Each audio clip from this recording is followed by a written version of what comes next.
12 ways to expand your answers for the IELTS speaking. Hi there, my name is Ben Worthington, and in this tutorial, we're going to look at 12 ways to expand your answers for the speaking. Let's see, so this is quite an extensive list. And first, we'll look at the foundation. The first few points will be building your foundation, and then we'll look at some specific answers. Okay. Point number three, we've got a very special guest. I can't wait to introduce you to her. She's come a long way. And also, point number 12 is very valuable, very useful indeed. Okay, so keep an eye out for that. Let's get started. So, as I said, the first few ones will be working on the foundation, working on the foundational skills from which we can build up and we can build and improve. Now then, the first one is we should warm up beforehand. If you walk into the IELTS exam, the speaking part, and you haven't spoken at the very minimum like 2 hours or 3 hours before, it's going to be very difficult to start up your language engine. Whereas if you have been speaking for a good 2 or 3 hours beforehand and you've been speaking in English, in a Skype conversation or with friends, you're naturally just going to perform better. You're going to be warmed up and you're going to have the words you need ready and at hand.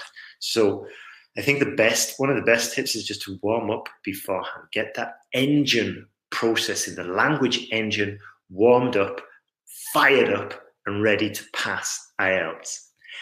Next one, be calm. Tip number 2 is be calm. What I mean by this is you start slow with your answers. Give yourself time to deliver your answer. Don't just run straight into it. There's nothing wrong with a silent pause. It makes you seem more serious and it piques the interest of the listener. And more importantly, in this situation, it's going to give you a few extra seconds to get your answer together. And don't worry if it's not completely clear from the start. Don't worry if it's not grammatically perfect in your mind at the start. Don't worry about that. Just start slowly and the answers will come. And I know this for a fact because I speak another language. You probably know I speak Spanish. Tip number 3, here comes the special guest. But first, let me explain the theory.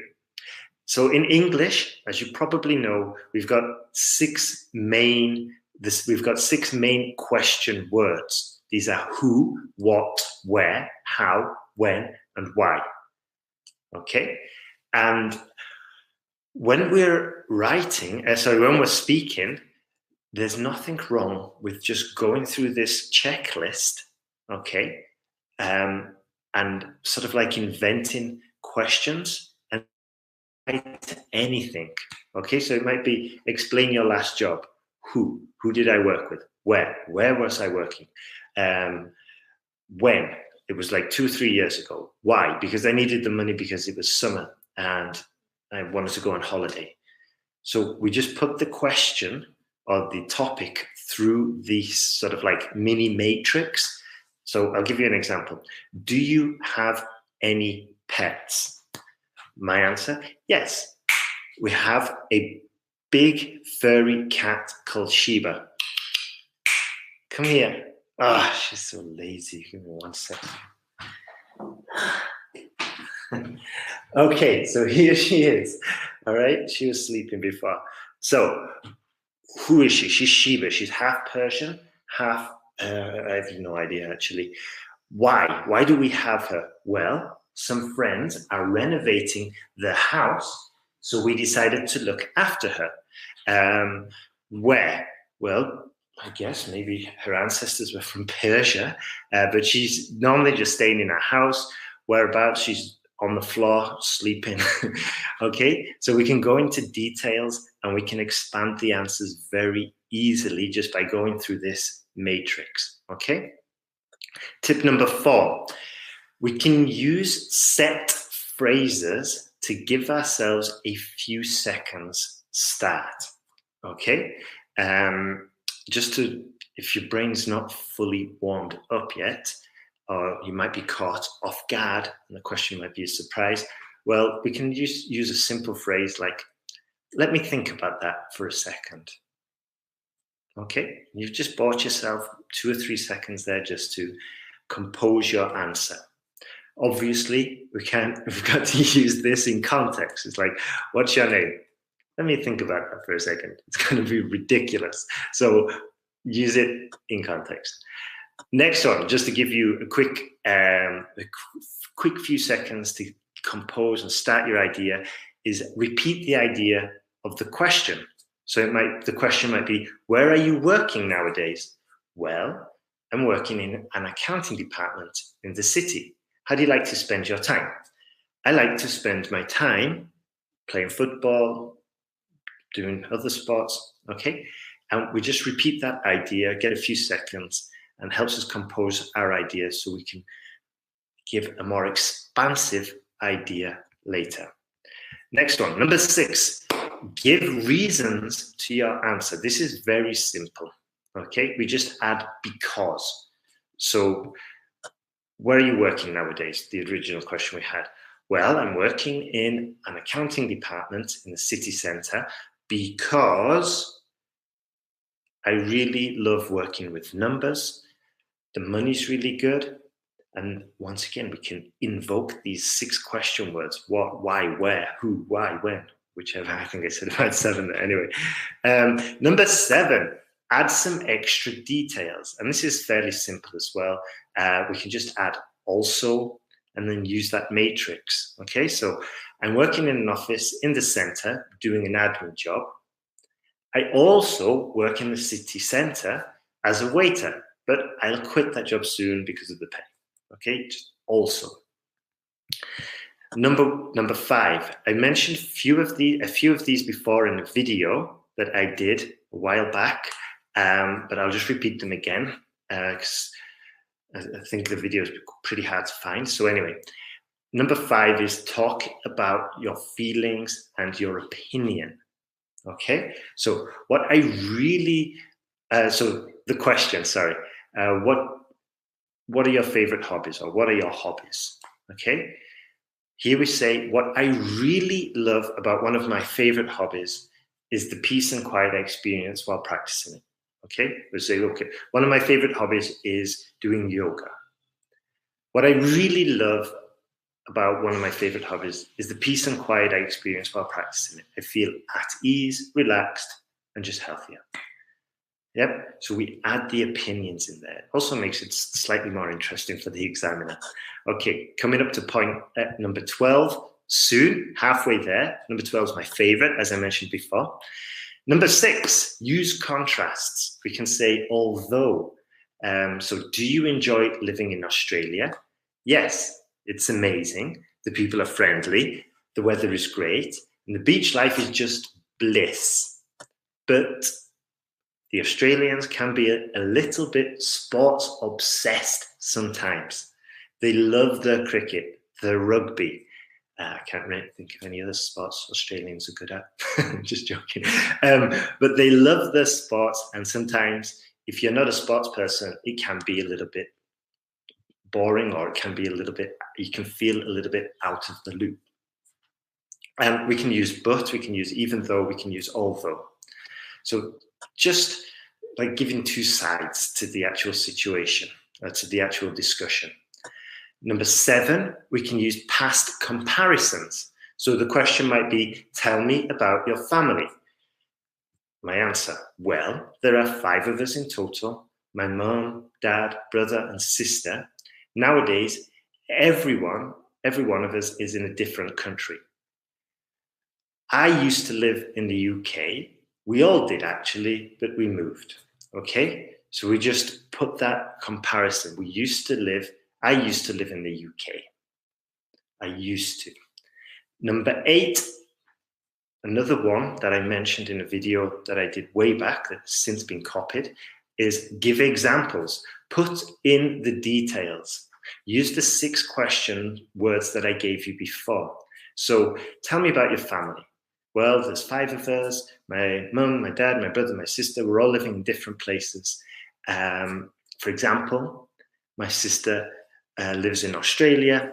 She loves it there. She loves the beach life. She finds it blissful, etc., etc. So we're adding details, we're giving examples. Okay, what's your favorite? What do you like to do in your spare time? Well, I love playing sports, I love reading, and I love listening to audiobooks. For example, at the moment, I'm listening to Shoe Dog, etc. Okay, and we'll go in and then we'll talk about that audiobook, for example.